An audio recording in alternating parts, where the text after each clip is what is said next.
Isip pinaskuhan na ginagmay nga makalapasan sa kadalanan sa Dakbayan sa Talisay, gipasaylo lang una o gipahangnuan sa mga traffic enforcers.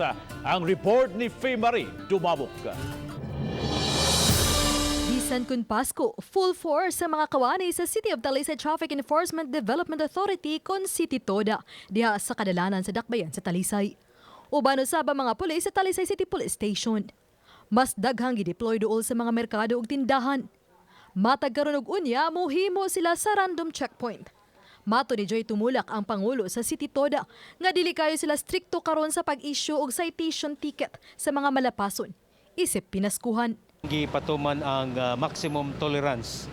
So nagpasabot nga mobadlong gihapon mi sa mga traffic violator apan amo lang ni silang pagmaymayan, pagasultihan except lang niadtong mga impounding violation.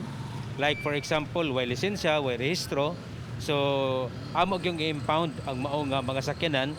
Samtang nabantayan nga mino sa mga sakyanan sa daan ning adlaw. Mingaw man ang daan ug gipalantawan nga hangtod pa kini sa sunod semana tungod usab sa taas nga holidays, hangtod na sa pagsugad sa bag-ong tuig apan pahimangno sa City Toda ngadto sa mga motorista nga mas magbinantayon kay diha sa kamingaw sa daan kasagaran mahitabo ang mga disgrasya. Medyo mingaw ang atong daan. Atong gipanumduman ang atong mga personal nga igong pagbantay gyud sa palibot tungod kay kining maong mingaw nga palibot mao ni siya ang delikado tungod kay mo kumpiyansa man sa pagpadagan kay nagtuo nga mingaw sumana nga mo resulta na hinoon sa disgrasya. Laki po sab sa gipahinumdum sa mga traffic enforcer o kapulisan ngadto sa publiko ang padayong pagsunod sa maximum health protocol. Uban ni Renante Quiñones. Ako si Faye Marie Dumabok. Balitang Bisdak.